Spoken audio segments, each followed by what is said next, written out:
Want to hear one of the best mnemonic devices ever? Remember, a mnemonic device is an audio trick to help you remember something. Well, the church has had 21 ecumenical councils in its history. Do you want a way to easily remember all of them? I learned this from a Dominican friar. You take the first syllable of each council name.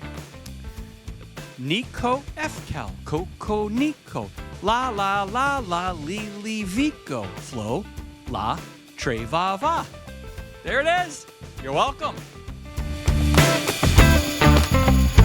Welcome to episode 29 of All Roads Lead to Rome, the podcast for Protestants and the non-religious that helps you understand Catholicism and helps you make the journey there in a way that is easier and more organized than I did. I'm Dr. Bickford, and the mnemonic I hope you remember is like, subscribe, tell a friend. Over its history, the church has called a meeting or ecumenical council of all the bishops 21 different times. Each one is named for the place where the council was held. So the first four were Nicaea, Constantinople, Ephesus, and Chalcedon. Take the first syllable of each. Nico F Cal. When we get to the La La La La, well, those were the first four of the 5 Lateran councils. Then the last 3, Tre Va Va, those were the Council of Trent, the First Vatican Council, and the Second Vatican Council. Okay, do you see how this mnemonic works? Now, if some of these names ring a bell, you're doing great. If you have no idea what I'm talking about, stay with me on this, and you're going to learn a great aspect of Catholic decision-making. I promise this will be good, though it may be a little long. The very first council of the church was actually recorded in the Bible, in the book of Acts, chapter 15. But that doesn't count as one of the 21 councils. It was before them. It's called the Jerusalem Council and met in the year 50 in Jerusalem. It was called by the church to help decide a problem that Jesus never gave specific instructions on. The question was, should pagans first become Jewish before they become Christian, or can they just convert directly to Christianity? That sounds like an easy decision today, but in the early church, they didn't see Christianity as a different religion from Judaism. They saw it as the fulfillment of Judaism. So when pagans started to convert, which happened very early on, this question became a big one. To become Jewish first meant to learn and observe Jewish dietary laws, worship practices, to learn Hebrew, and so on. But there was one really big deal breaker. The men would have to be circumcised. And for an adult male to have that done without modern anesthesia, well, that would give any man significant pause. So, the apostles and elders met to decide on what to do. A meaningful discussion was held, and the decision was made that the pagans did not have to first become Jewish. And the decision of the council was deemed to be final and applied to all Christians. Well, not surprisingly, some reneged on the decision of the council, and in Paul's letters, you see him struggling with this group, and he calls them the circumcision faction because they insisted on circumcision as part of conversion. More importantly, the Jerusalem Council set a precedent. Each of the 21 councils that have met since then have carried the rank of being the supreme teaching authority of the church. Their doctrinal decisions are final in the life of the church, and all Christians are required to adhere to them, just as with the Council of Jerusalem in Acts 15. Now, if you want to read a good one-volume history of the church's councils, I recommend the book, The Ecumenical Councils of the Catholic Church by Joseph Kelly, K-E-L-L-Y. It's not too technical, and it isn't too long a read. It also includes some amazing stories, historical bits of trivia, and anecdotes that we do not have time to go into in this episode. So let's get started. Over the 300 years that followed the Jerusalem Council, the church faced a lot of persecution from the Roman Empire. So large meetings of bishops were not possible. Individual bishops carried a lot of weight, and when they had a problem they didn't know how to resolve, they would write to the Bishop of Rome, the Pope, when they needed his guidance. When Roman Emperor Constantine issued the Edict of Milan in the year 313, making Christianity legal, there was a big fight going on with the church over the nature of Jesus. Was he the divine incarnation of God, or was he just a really good man? Sadly, this debate is still going on for some, but it needed to be resolved for the wider church. So a council of all the bishops was called, and they met in a town called Nicaea, near Constantinople in modern Turkey. And guess what this council was called? The Council of Nicaea.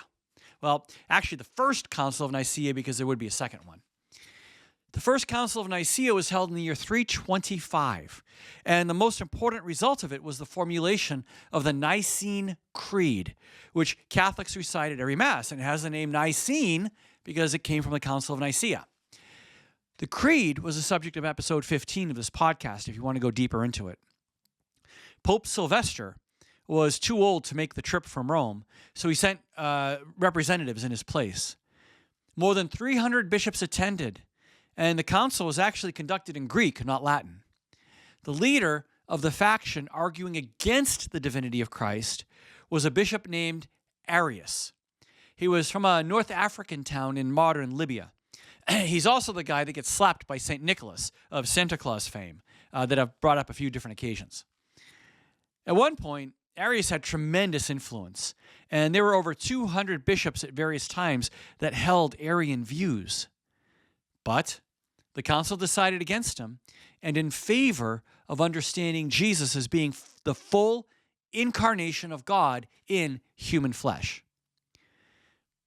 Despite the finality of the decision, and the arguing went on. And if you ever heard of Athanasius and his writings, he was one of the great writers of the day who wrote in favor of what the council had decided.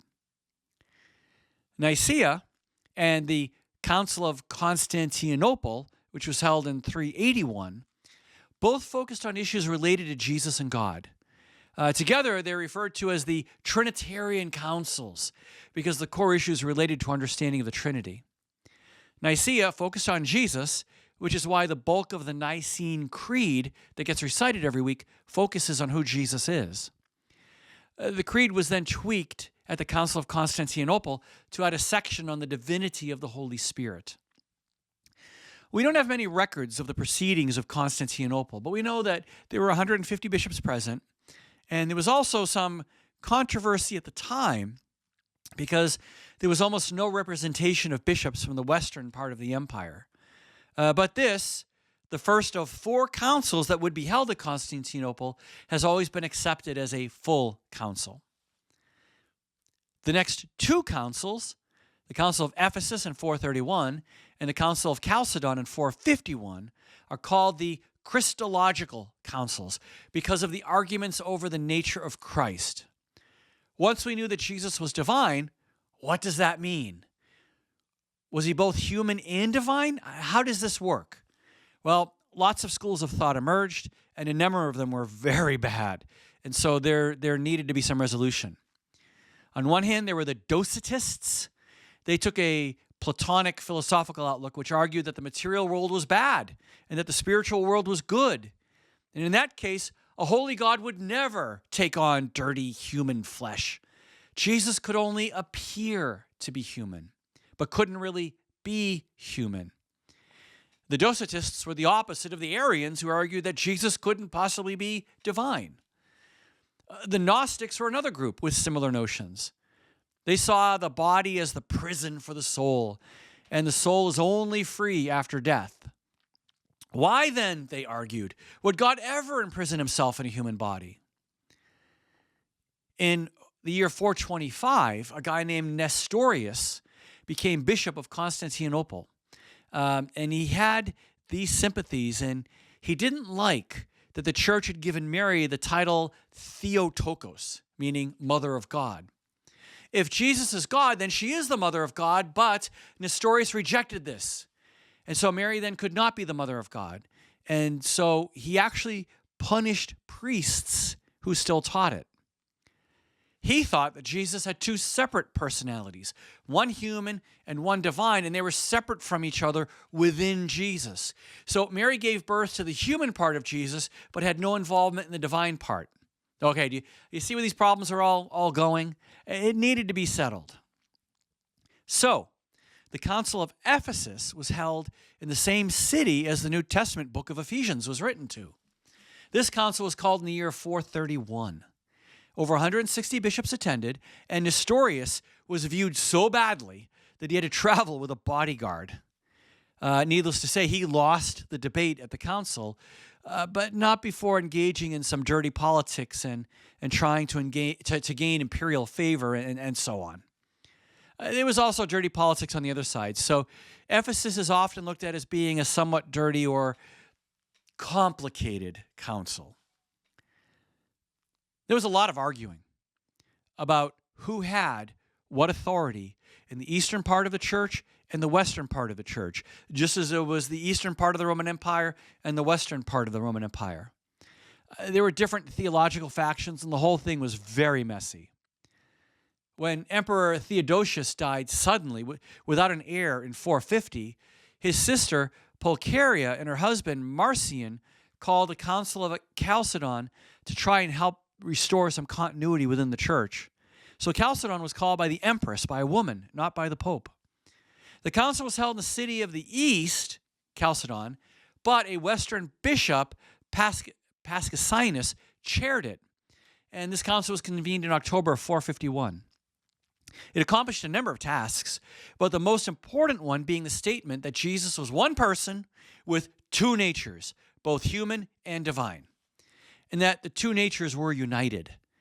The technical term they used for this was hypostatic union. And this is a principle that the church holds to this day. I'm sure you hear people in the parking lot after church talking about the hypostatic union. Actually, this is important because it keeps us from downplaying the divinity of Jesus as the Arians did, or downplaying the humanity of Jesus as the Docetists did. I could go further, but do you see how these problems are going on and at work? Our understanding of the nature of Jesus had to be settled once and for all. The church has always believed in something called epistemic realism. See episode 2 for more on that.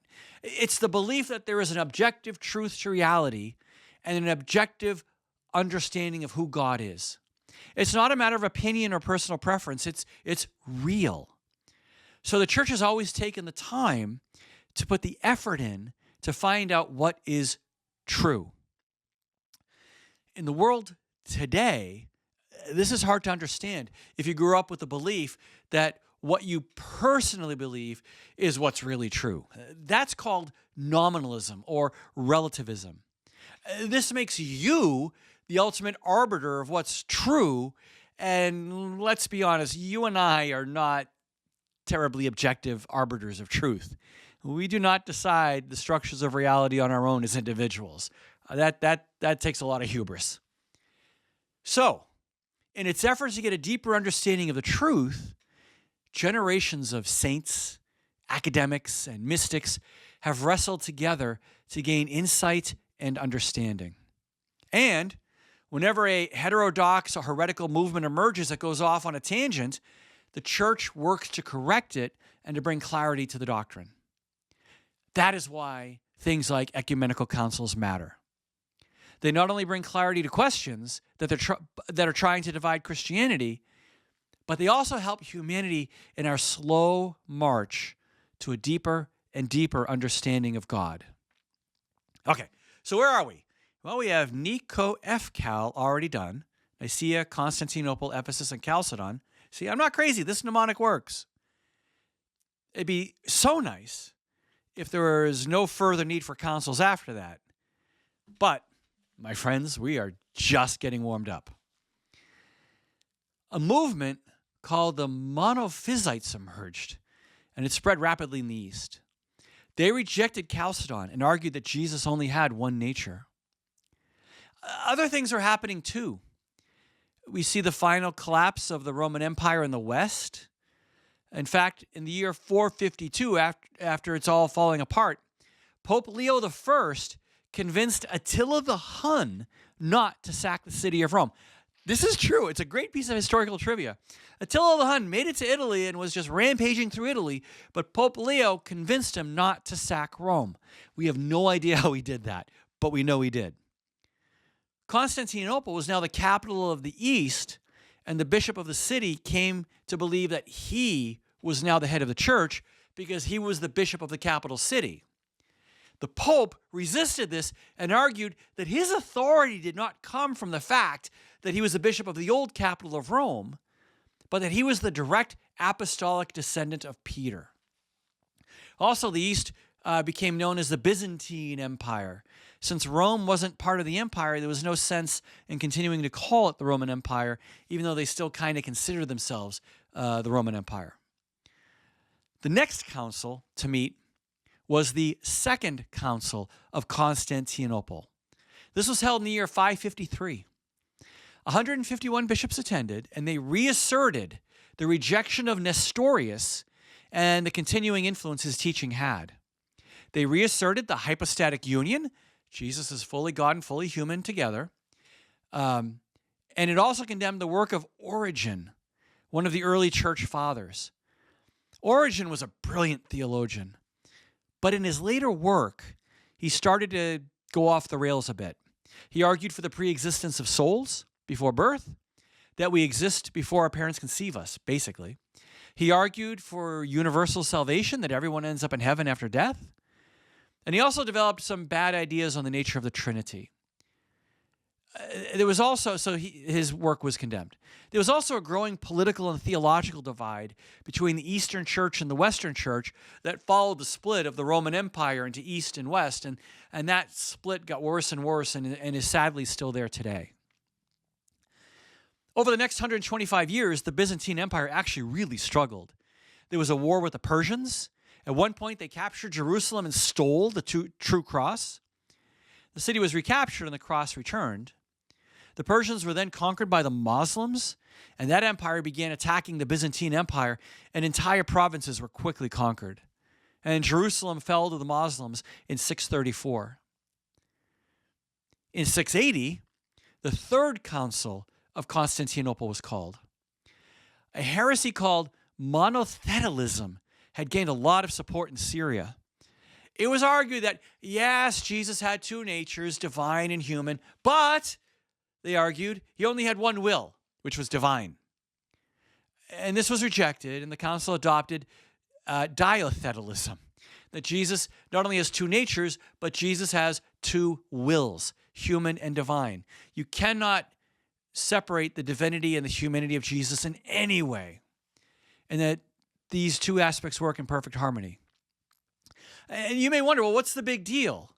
But that's only because we've had over 1,200 years of accepting that Jesus had two natures and two wills. He is fully human, he is fully divine, and not missing any part of either. And we believe these things because of the work of these councils. Well, in this time period, Muslim armies conquered all of North Africa, once the breadbasket of the Roman Empire, and that whole region is still Muslim today.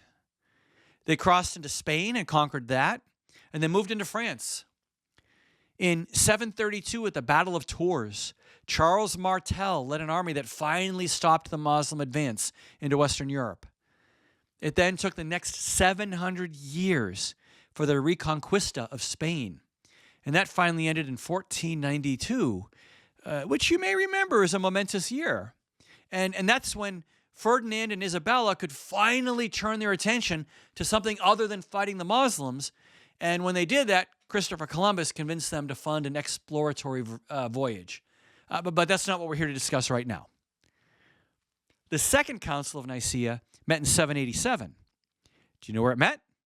Right, Nicaea. Yeah, see, you're getting this.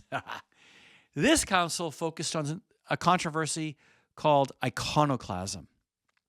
Now, today, if you say someone is an iconoclast, it means that they're a unique person, a real individual that's not a slave to fashion or cultural trends. And it's meant to be something of a compliment.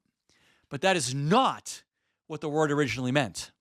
It literally meant breaker of icons, iconoclast, icon breaker. In the East, icons had become a very common devotional aid. They look like paintings of the saints, but they're so much more. They are not art, but rather a theological window to heaven. It's a sacred object that helps you meditate on God and on spiritual matters.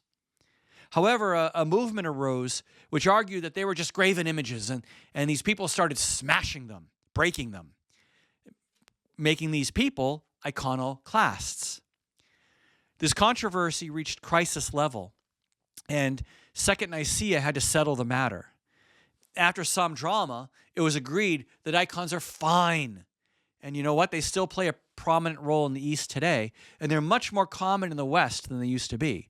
And the reason they're there is because of the decisions of this council. Well, on Christmas Day in the year 800, Pope Leo III crowned Charlemagne emperor. But again, that's not why we're here, so let's move on. Suffice to say, there were a lot of issues going on in both Europe and the Byzantine Empire, as well as between the two. These were difficult times for everyone. In 869, we have the Fourth Council of Constantinople. And it opened and lasted into the next year. It started with only 12 bishops and never had more than 103 present at any one point. It deposed Photius, a layman who had been appointed patriarch, archbishop of Constantinople, by his friend, the Byzantine emperor. The Eastern bishops saw this an attack on them by the West, and so they rejected the council. They had their own council in 879 and lauded Photius, and he was named a saint, and he's still seen as a saint today in Orthodox circles. It was very messy and was a contributor to the later schism between the East and the West. All right, so let's review. So after Nico Efcal, we've just run through Coco Nico. Are you still playing along with us at home? Good. Now we come to La La La La, which sounds like more fun than it really was. These are the first 4 of the 5 Lateran councils. And these were bad times. Charlemagne's empire collapsed in the year 911.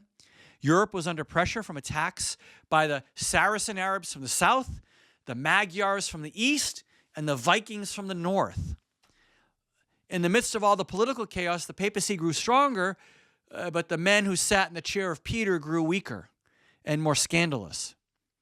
A lot of bishops had both ecclesiastical and secular political power, and they were often appointed by kings.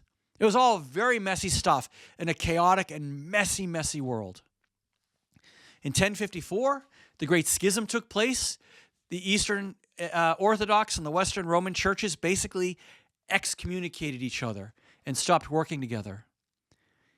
This schism still hasn't been healed. 2 ecumenical councils thought they had restored union, but it quickly fell apart. Even in our lifetime, Pope John Paul II argued that the church must breathe with both lungs, referring to East and West together. And though still currently very early in his pontificate, Pope Leo XIV sees reunion as one of the major goals of his pontificate. So, in this environment, the First Lateran Council was called in 1123. Interestingly, this was the first ecumenical council called by a pope and not an emperor or empress. Today, only popes can call the councils. This council is called Lateran because it met at the St. John Lateran Cathedral in Rome. As I've said before, the pope is actually also the bishop for the city of Rome. And St. Peter's is the basilica for the entire church. St. John Lateran is actually the cathedral for the city of Rome. And so the pope's chair, as bishop, is in John Lateran. And that's where this first council was held. About 300 bishops came and they ratified the Concordat of Worms. Worms is a very unfortunate name for a town in Germany. And the Concordat was a treaty meant to end what was known as the investiture controversy. This treaty ended the ability of kings and noblemen to appoint or invest bishops. Only the Pope could. However, if a bishop had any legal or economic authority, that would be granted by a politician. Fortunately, none of this exists today. It was an important council to try to start getting secular politics out of the church and restore the appointment of leaders to the papacy. The Second Lateran Council met in 1139. It had 100 bishops attend, none of them from the East other than the Crusader states. It invalidated the marriage of clergy and emphasized the need for celibacy. That's right, celibacy was not always part of the church for the priesthood. And the reason for its implementation was an effort to eliminate a lot of corruption that was going on, where priests would keep gifts that were given to the church as personal gifts for their families. The council also condemned some local heresies that had emerged around communion and holy orders. It also worked to eliminate the buying of church offices, which it declared to be simony. The Third Lateran Council met in 1179. 302 bishops attended. It tried to finish the healing from a leftover schism where two factions had elected two rival popes. And it made other decisions, like creating a rule where only cardinals could elect popes, and a 2/3 majority was needed for a valid election. This rule is still in place. It decreed that a priest had to be at least 25 years old and a bishop at least 30. It forbade the charging of fees to confer the sacraments. It forbade priests to have women working in their homes or living in them. It required every cathedral to have someone appointed to teach the clergy. This rule quickly led to the development of cathedral schools. And as the schools outgrew the buildings of the cathedrals, they took on their own properties and they grew into the early European universities. So do you see what all these first three Lateran councils are doing? They're sweeping out the corruption and cleaning the organizational structure and life of the church. The Fourth Lateran Council met in 1215 and had over 500 bishops attend. It continued the work of the previous three and was a very influential council. It formally defined the doctrine of transubstantiation, the turning of the bread and wine into the body and blood of Christ. It required the faithful to make confession and receive communion at least once a year. This alone is considered one of the most important rules ever created by the church, and it's still in effect, though God, I hope you go more than that. It condemned the Cathar and Waldensian heresies. It also issued decrees on marriage and relics. It also called for financial support for the Crusades. So all four of the Lateran councils worked to clean up corruption in the church and to remove secular influence and control, and to do these things as best it could. The next council was the First Council of Lyon in 1245. But it was not a big council. Lyon is in France, and 150 bishops attended. It deposed Emperor Frederick II of the Holy Roman Empire. It supported King Louis IX of France, known today as St. Louis, and supported him in the Seventh Crusade. It did much to reform the church and monastic administrative structures. It was also at this council that cardinals were directed to start wearing the color red. It was to distinguish them from regular priests, and the color red was to symbolize their readiness to offer their own blood in martyrdom, if called to do so. And this rule is still in effect today. The Second Council of Lyon was held in 1274. The Byzantine Emperor Michael VIII really needed reunion to happen to get Western support for his wars. But the West insisted on the East accepting the primacy of the Pope, as well as the filioque clause in the Nicene Creed. This whole controversy is one I talk about in episode 15 on the Nicene Creed. Michael accepted it, and the East and West were briefly united. I say briefly because when he returned home, so much controversy erupted that the agreement was thrown out. One of the tragic aspects of this council is that Thomas Aquinas was invited, but died while en route to Lyon. Had he made it, the greatest theologian in the history of the church might have had a dramatic and lasting effect on the outcome of that council, and maybe the union would have held. This council also established the procedure for papal conclaves. The cardinals were to be locked away without contact with anyone until a pope was elected. That way there could be no political shenanigans or outside influence.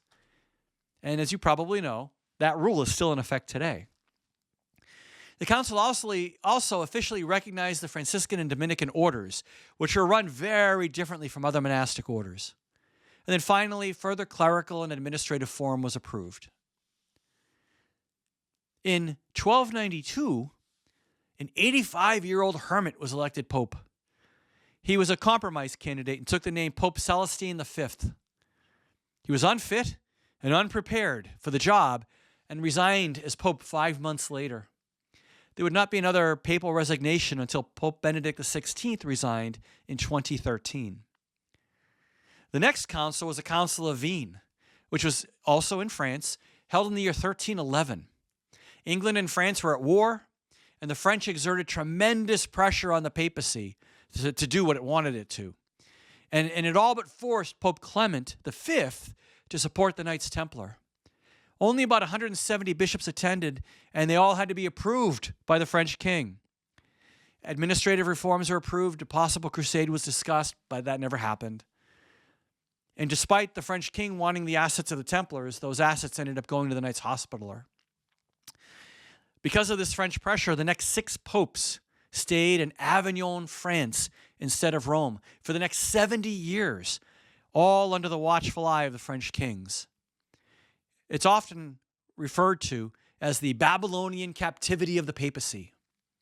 Later, St. Catherine of Siena, one of the doctors of the church, would be a major force in getting the popes to return back to Rome.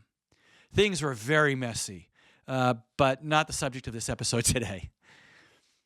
The Council of Constance, changing the subject, met from 1411 to 1418.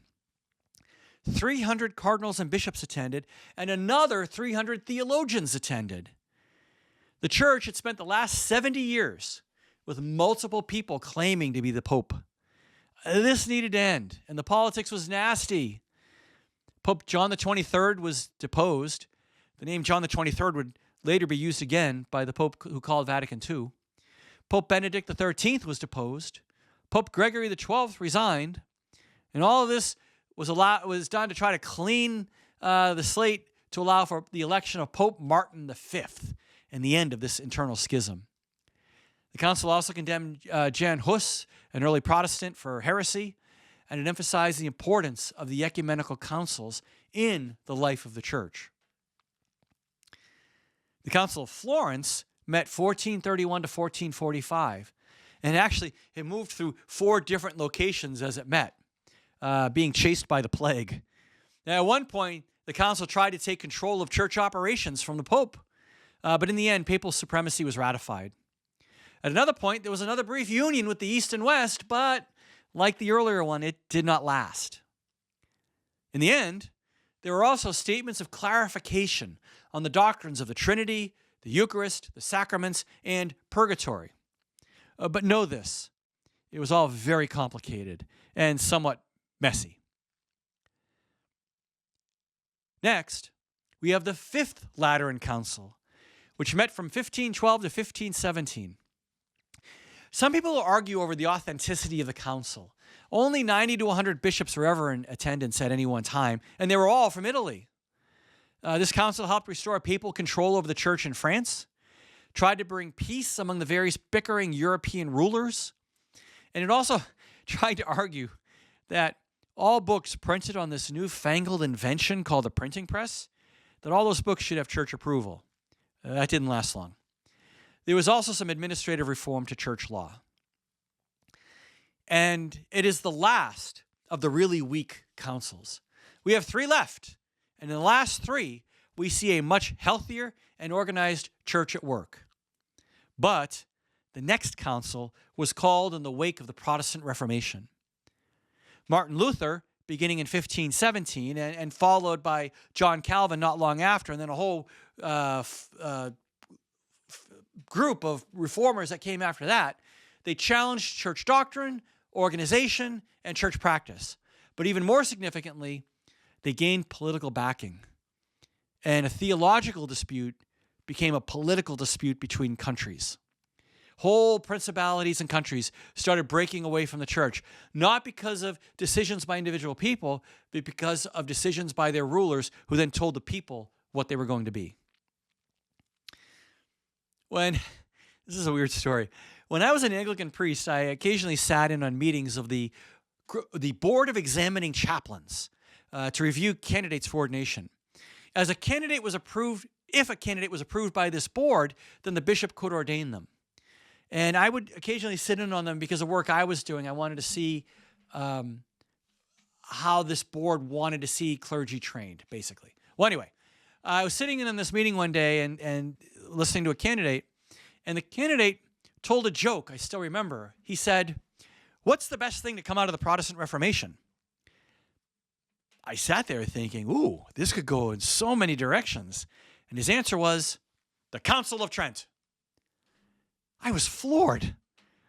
The best thing to come out of the Protestant Reformation was the Council of Trent, meaning that the best thing was that the Catholic Church clarified many of its practices and doctrines and gave a full defense against Protestant accusations and heresies. And this was told by a guy being reviewed for priesthood as an Anglican. It was fascinating. Oh, and by the way, he did become an excellent Anglican priest. And then he became a Roman Catholic before I did. Go figure. I should have seen the writing on the wall. So, needless to say, the next council is the Council of Trent, named for the town in northern Italy where it met. It began in 1545. It started with only 31 bishops because the French king forbade his bishops from attending, and many of the German princes forbade their bishops from attending too. So it began mostly as Italian and some Spanish bishops, but they set to work. They addressed divine revelation, sin, justification, and a number of other issues. The council went from 1545 to 1563. And during this time, attendance grew dramatically, and it spanned the pontificates of 4 different popes. Now, it didn't meet the entire time. It would meet, break, come back, meet again, break, as they worked through different issues. In many ways, the Council of Trent defined the practices of the modern church. It issued 17 dogmatic decrees, mostly on issues raised by the Protestants. It instituted the rule that all priests had to be seminary trained. Up to that point, there were many priests with little or no formal training. It affirmed that there were 7 sacraments, and why there were 7. The Protestants were only acknowledging 2, baptism and communion. It affirmed the full canon of Scripture and rejected the Protestant move to eliminate 7 books from the Old Testament. It affirmed the magisterium and launched the Counter-Reformation. The importance of all this cannot be underestimated because it impacts the average Catholic in so many ways on a daily basis. It was a big deal. And if you've had little exposure to ecumenical councils, the Council of Trent is probably one of the only 2 you've heard of, the other being Vatican II. But before we get to that council, we need to look at Vatican I. And there are a few things that should be noted before we get to that. In 1854, Pope Pius IX infallibly declared the dogma of the Immaculate Conception of Mary, meaning that Mary was conceived without original sin. In 1864, he published what became known as the Syllabus of Errors, where he criticized 80 errors being made by the modern world. We also need to note that modern Italy wasn't united until it was done by Giuseppe Garibaldi in 1861. Before that, Italy was made up of lots of little independent states. One of those states was the Papal States. Did you know that the Pope was the ruler of a country called the Papal States, which made up much of central Italy? The Papal States was established in the year 756. And when Italy united under Garibaldi, the Pope was very much against Italian unification. If you wonder today why the Pope has his own diplomatic corps around the world and has ambassadors in different countries and has his own army, the Swiss Guard, if you wonder why all that's in place today, these are holdovers from the Papal States. Well, when Garibaldi united Italy, the Papal States didn't join, and they went to war. However, there was a stalemate because the Pope had a garrison of French army troops in Rome supporting him. So when Italy was united, Rome was not part of the modern country at first. And in the midst of this standoff, an ecumenical council was called, and it had to be held at the Vatican because the Pope couldn't leave Rome. And the First Vatican Council lasted from 1869 to 1870. About 700 bishops attended. 200 were from outside of Europe because the church had spread so far around the world. Two major things happened before it was abruptly interrupted. First, it released the document Dei Filius. It's a dogmatic constitution that defined the church's teaching on God, revelation, faith, and the relationship between faith and reason. Second, it proclaimed the doctrine of papal infallibility.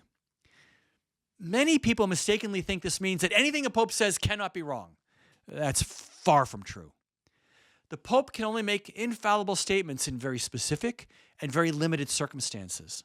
And actually, it's only been invoked twice in the last 200 years. Check out episode 14 if you want a further and deeper explanation of this. Well, in 1870, while the council was going, the Franco-Prussian War erupted. The French troops protecting Rome were called back to France to help in the war, and Garibaldi immediately attacked and conquered the city. Italy was united, and the Pope was basically now a prisoner of the Vatican. No Pope would leave the Vatican for decades because of this. As the French troops left, the council was suspended, all the bishops returned home, and the council was never officially closed. So, interesting trivia, the first act of the Second Vatican Council in 1962 was to close Vatican I. It took some time for the dust to settle, and the relationship with Italy and that Italy has with the Vatican today was actually not negotiated until the time of Mussolini, leading up to World War II. It took a while for Italy and the Vatican City to figure things out. Luckily, today it all works fine. However, one of the great things to come out of this was that the Pope no longer had a country to run. The papacy was out of the business of politics, and the Pope became a purely spiritual leader. The papacy had done much after the fall of the Roman Empire and the 1,000 years of struggle to try to keep the anarchy down, keep the suffering and misery down. But with the rise of modern Europe and all of the nightmarish problems that have come with that, the papacy was now freed from temporal responsibilities and could focus on moral and spiritual matters. If you're still with me, I thank you. You're indeed an intrepid soul. I admire that. We've covered 20 ecumenical councils and have one left, Vatican II. It met from 1962 to 1965. 2,500 bishops attended. It was called by Pope John the 23rd, but he died, and the council was completed during the pontificate of Pope Paul VI. John the 23rd was elected pope at 76 years old and was seen as sort of a compromise figure or a caretaker who could fill the chair while everything else was being figured out. And he surprised everyone with calling for an ecumenical council only 3 months into his pontificate. The goal of the council was for the church to find a way to engage the modern world in a better way than it was doing so. The syllabus of errors a century earlier just argued over what was wrong with the world. John the 23rd wanted the church to have a way to engage with the world in a way that brought more people to Christ and his church. All of the bishops present, especially the European ones, had seen the horrors of World War II. And as the Cold War heated up, the church needed to be a stronger voice for the faithful and to the world. And during all of this, 2 months before his death, John the 23rd published a papal encyclical called Pacem in Terris, Peace on Earth, which was written to the whole world, not just to bishops. It focused on war, poverty, and human dignity. It drew universal praise, including from Soviet Premier Khrushchev and the American President Kennedy. By the time it was finished, Vatican II created 4 constitutions. You should read all of them. They're not hard reads. They are Sacrosanctum Concilium on the Divine Liturgy, Lumen Gentium on the life of the Church, Dei Verbum on the study of Scripture, and Gaudium et Spes on the Church in the modern world. These aren't books. They're long essays. I've given Dei Verbum out in Bible study classes I've done for people to understand how the Church views Scripture and its study. The Council also produced 12 other major documents on various topics. One of my favorite quotes from the entire council is from paragraph 22 of Gaudium et Spes, when it says, quote, "The truth is that only in the mystery of the incarnate word does the mystery of man take on light," end quote. Let me say that again. The truth is that only in the mystery of the incarnate word does the mystery of man take on light. Meaning, we cannot understand our own humanity unless it is within the understanding of the incarnate word, Jesus. So deep, so beautiful. What were the key changes caused by Vatican II? The Mass could now be celebrated in local languages instead of just in Latin. Laity were encouraged to engage in deep Bible study. There was a call for re-emphasis of the permanent diaconate, which had almost fallen into disuse. The church affirmed its commitment to religious freedom. You can't compel people to become Christian. They have to choose on their own. And it also emphasizes the universal call to holiness and the role of the individual and the family in the life of the church. Now, different factions emerged with different interpretations, and their struggles at times have been very public.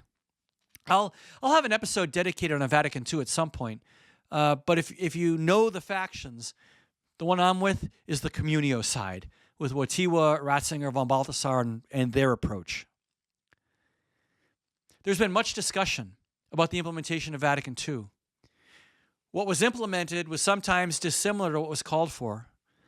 A read of what Sacro Sanctum Concilium called for and what changes were actually made to the Mass bears this out and can be a confusing thing to look at. But again, that needs its own episode.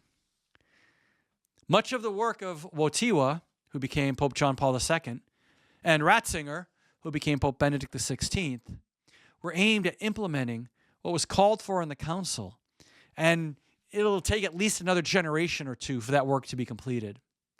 And because of that, few people expect another ecumenical council to be called anytime soon. Certainly not in our lifetimes. Whew, that's a lot. If you take on ecumenical councils as a hobby, you'll find it's very rich and a very deep tradition to explore. In my own study, I have been most astounded at how the Holy Spirit has guided the church through so many minefields that really should have destroyed the church at one point or another. All the power of the devil, all the concupiscence of humanity, all the ignorance of the bureaucracy have been thrown at the church to break it at one point or another. And yet, here it stands. And here it will continue to stand until the return of Jesus. It's amazing. Okay, so what will be on the test? Though we didn't count it in the first 21, the very first church council was recorded in Acts 15. There was much discussion and much prayer, and once the decisions were made, they were binding for the whole church.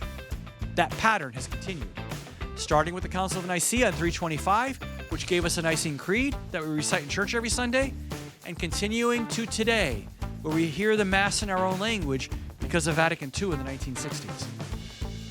If it all went over your head, don't worry about it. Just know that it's there. If this fascinated you as it fascinates me, spend some time learning this rich part of our church. Either way, let it be further proof that all roads lead to Rome.